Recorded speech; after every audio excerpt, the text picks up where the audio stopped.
blood insemination from Doreen Dawson when I turned 29, and Mum and Dad, they entered me in a local beauty contest, Queen of Beef Week.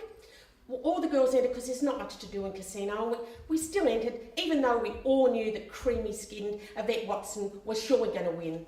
She was so exotic. Mum and Dad said she was part Asian and related to Wake Up Jeff, the Blue Wiggle. She was really beautiful. I really wanted to prove to Mum and Dad that I wasn't just an unlucky break. I really was that, an unlucky break. In the condom Dad used, Mum and Dad said they probably should have used a new one and that it was a punishment from the Lord. Mum accepted Jesus Christ into her heart after that. So I just had to win. Plus my friend Doreen Dawson was in it too. Mum and Dad never really talked to Doreen. They said she was very masculine.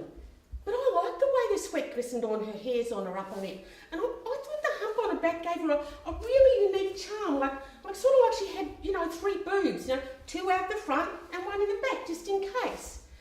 I knew I had no chance of winning, but Mum and Dad, they wanted to make absolutely sure I won the Charity Queen. They really needed that prize. There were 10 straws of sperm, 5 from Extra Thunder Down Under and 5 from Magnum Power Force. They're the best breeding bulls in Australia. Their sperm costs a fortune, and little farmers like Mum and Dad, they just can't afford to buy it. Doreen Dawson told me all about it. She's the local expert in bull sperm collection. She reckons bulls just aren't that different from blokes. All the bull needs is a sniff of a heifer, or sometimes just another young male, or even a block of wood that's just sprayed with cow, and they get all excited, and then they just mount up, and you whack your artificial vagina over the bull's penis, and it's all over faster than you can sneeze. What Doreen doesn't know about bull semen just isn't worth knowing. My mum and Dad, they spent every Saturday and Sunday helping me raising money. Now, Dad did the sausage sizzle, and I did the car washes, and Mum did the hand jobs. She's the best manicurist in town, my mum. Beef Week's no ordinary pageant either. You're not just expected to meet and greet people.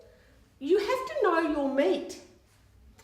All of the contestants, we each represent one of the cattle breeds. Now, for example, Yvette Watson, she was Miss Charolais and I was Miss Dexter.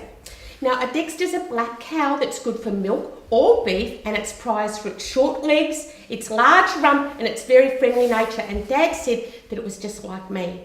Anyway, on the night of the big event, we had our hair done at Hair is Human. It's the fanciest salon in town. They use therapeutic aromatherapy, and they charge a small fortune. Mum and Dad said that the only aromatherapy they could smell was the bullshit coming from the mouth of Craig, the puffy owner. But they didn't believe in aromatherapy or homosexuality. But I really liked Craig. He really knew how to make a girl feel good about herself. And I'd had trouble feeling good about myself. I'd had trouble finding the right dress. It was a big problem right from the start. I don't really like dresses that much. That's another thing me and Doreen Dawson had in common. I'd eventually just got whatever Mum and Dad liked. And they said this really made my eyes stand out. When we arrived for the awards ceremony at the town hall, I thought I was going to spew. I was really packing shit. I went up to Doreen and I said, Doreen, I'm really packing shit. Are you packing shit? I'm so packing shit. And inside the town hall, it just looked amazing. There was lights of every colour and these huge bunches of carnations everywhere. We were ushered onto the stage. Ushered! And I just stood there listening to the speeches, and Miss Santa Gertrudis was on one side of me, and Miss Red Angus was on the other side, and my heart was galloping. I was in the middle, and I knew my destiny was about to change forever. And then the mayor, he stepped up to the microphone, and he announced the Charity Queen. It was always announced first, and I just stood there, because I knew this was my time to shine. And he opened his mouth, and he said those magic words, and this year's Charity Queen is, and I stepped forward, Doreen Dawson. I was so glad that the lights were so bright because Mum and Dad would have been devoed. I couldn't see them. I bolted for the stage. I had spew in my mouth. I stumbled down the hall. Just as I got to the ladies' dunning, a hand reached out and grabbed my arm and pulled me into the cubicle. It was Doreen. Before I had a chance to speak, I felt her lips crushing my mouth and her tongue. It was inside it. God, I wish I'd had a chance to vomit before she did that. There was a snail trail on her lips, left of our passion, my spew and her sweat. And then I fainted.